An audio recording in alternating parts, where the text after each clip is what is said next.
Tonight on the show, the stars of the new Steve Jobs film. Thanks to Steve Jobs, it's amazing what technology can do now. I mean, look at this.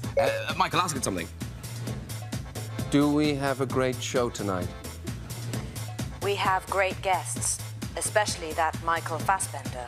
He's gorgeous. Yeah, I know what you mean. Hey, and what about the host, Graham Norton?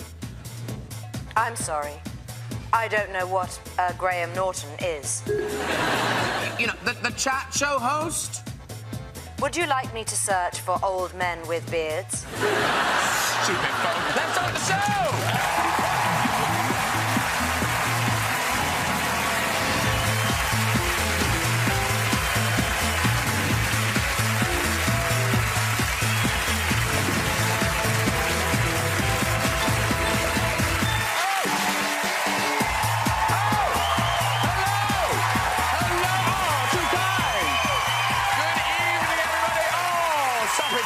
Good evening and welcome. Great lineup for you tonight. And hey, there's bound to be some computer talk. And you know, the modern computer has so many uses. We use it for knowledge, news, banking. Mainly, though, we use it for looking at pictures like this. It's true. You won't believe what happened next. But Steve Jobs, what a genius. Now, here he is launching Apple's revolutionary new phone. Yeah, you could make calls, send emails, and carry it all around in the palm of your hand. Of course, we had our own Steve Jobs in this country. Yeah. Hey, let's get some guests on. Later, we'll have music from pop superstar Emmy Goulding, everybody. Yeah. But first, this man exploded onto the music scene with his debut album, Get Rich or Die Trying, one of the biggest-selling hip-hop artists of all time. Now he's back with his new single, 9 Shots. It's 50 Cent! 50 Cent! Hello! Hi! Very good to see you again. Nice to come back. Everyone loves this lady. She's made us laugh and cry, playing characters from Mrs. Overall to Mo Molam, now starring in the movie Brooklyn. Please welcome Julie Walters!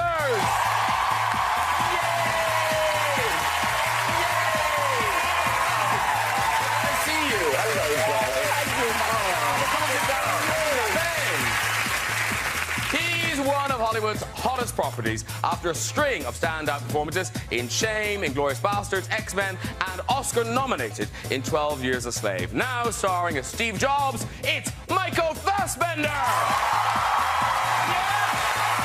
That's Michael Fassbender. Hello. How are you? Really nice to meet you. Have a seat, too.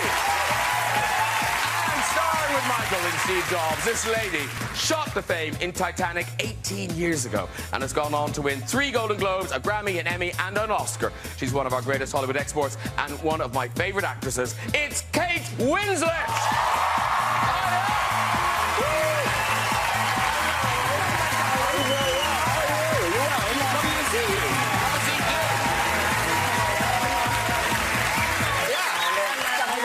Oh, look at that. All meeting and greeting. It's just a sort of a, you know, excuse to kiss a bunch of people. Nice. Love it. There you go. Welcome. Now, did somebody die and I didn't get a memo? What happened? Oh, actually, yeah. Like, I feel rude. Like, it's disrespectful. I've gone crazy. Are you all right there, Julie? Yes, why'd you ask? Well, no, because I know you like Michael. I beg your pardon. You're a fan of Michael's, aren't you? I think Michael is a very nice person. Yes. And have you met 50 Cent before? Yes, of course, I'm a huge fan. Okay. If I had to force you, Julie, what would you say is your favourite 50 Cent record of all time? Okay, well, loved the first album. Get Rich. Yeah, Get Rich, Die Trying. Good. Absolutely loved Massacre. Yeah, we all did. But my favourite is In the Club. Oh, yes. Yeah. Yeah, go, shorty. Hang on a minute. Oh, no, wait. She knows it. I've got to do it very rapid. Because she didn't know. Yeah, he didn't know, did he? So it's, go, shorty, it's your birthday. We're going to party like it's your birthday. Yeah, very good. See, you didn't know, did you? I didn't know you knew it. I see. Oh, right. Now, in all that excitement, Julie, your poppy has fallen off. Good God. And the Daily Mail will go apeshit if you're on here without a poppy. But Michael Fassbender was standing on it. Michael, it cracked my poppy. Leave it. Yeah, back on. on, we're good, we're good, we're good.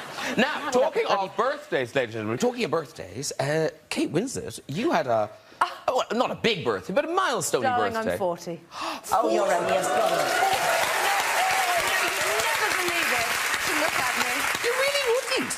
Oh, yes, you would. Well, you say, oh, you don't look at 40, but you don't, because you're on the cover of Esquire magazine. No, look at this. This is... No, I do actually look quite nice. No, I do actually... Michael, I do look quite nicely, don't I? Very nice indeed. Yes. No, you look amazing. Thank you very much. Yeah. Well, good photographer works wonders, bit of hair and makeup. But talking of turning 40, now, Yes. rather confusingly, 50 turned 40. Yeah, yeah. Also looking very well, 50. Don't show my pictures now. No, we're Right showing your after picture that, because you decided, turned 40, you thought, I'm going to do a magazine cover. Yeah, I said I wasn't going to be fat. No. 40. I didn't want to do that, you know, because I just finished shooting with the Southpaw film with Jake Gyllenhaal and Forrest Whitaker, and I was like cuddly for that one. It's like nice and soft. I was playing a promoter while they were playing professional fighters, so it didn't make sense for me to be all, you know, ripped up. And I gave myself the excuse to go get in shape after.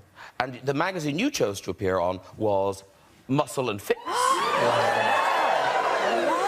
Check that out. Like that. Definitely do. There are so many 40-year-olds watching this going, it's over. We're done. And now, Michael Fassbender, did you have a big birthday recently? Well, recently in April. April 2nd. Okay, because we found this picture online, and honest to God, we didn't make this picture. Okay. I think we Googled Michael Fassbender and birthday, Okay. and I swear to God, this is the picture that came up. That was last April. Happy days! Adorable. Now, Michael and Kate are here to talk about the biopic Steve Jobs. Now, it opens next Friday, the 13th, directed by Danny Boyle. Now, obviously, Michael, you play Steve Jobs. Now, when we look at you, you don't immediately think, oh, my God, he looks just like Steve Jobs. So were you a bit nervous about going into this? Well, I said to Danny, are you sure you want to hire me? Because, like, exactly that. I said, I don't look anything like the man. And, you know, he's yes, there you go. You really don't. That wasn't a planned thing, you know, because Danny was like, I just want you to get the essence of the man. I'm not interested in lookalikes. We're just, you know, and the audience will deal with that in the first 5 minutes. And I think they do. Audiences are smart enough, and they say, OK, we're not going down that route. But by the time we got to the third act, you know, I was talking to Danny, and I said, you know, I think we should roll out the roll neck and the jeans and give the audience something in the third act, and we got the glasses, and that all happened kind of organically. And Kate, who do you play?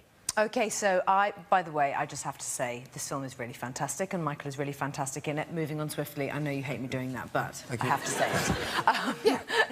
I play a woman named Joanna Hoffman. I look absolutely nothing like her at all. There's the real. There's the real. That's her now. That's closer to her now. She was the head of marketing for the Macintosh, and she stayed in Steve's life as a friend for a very long time. And in the film, she's very much like his right-hand woman and his work wife. She's a hot-headed Polish Armenian woman, and she arrived complete with accent for the read-through on the first day. That's annoying. No, That was annoying. Oh, God,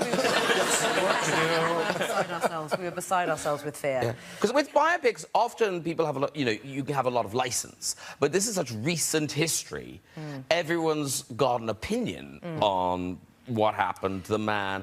How do you think he fares? Do you think it's fair? Do you think he's let off easy? Do you think it's harsh? Well, it's kind of hard for me to say, because even, like, when I was reading the script and when, you know, Danny was saying, you know, he's being quite difficult here, or, you know, he's not that likable. I just saw somebody who was literally trying to move mountains, you know. I mean, he had a vision from the mid-70s that, you know, we're experiencing now, you know, 35 years later and plus. Yeah. And so trying to drag everybody along to his vision, I think, required an awful amount of focus, determination, and drive. And I think perhaps there was a little bit of lack of patience on his part, putting it maybe mildly, but, you know, it took an extraordinary amount of energy to get there. And I think he demanded the very best from people. Well, listen, we've got a clip. This is your character, Kate, confronting Steve Jobs, not as an inventor or an innovator, but as a dad.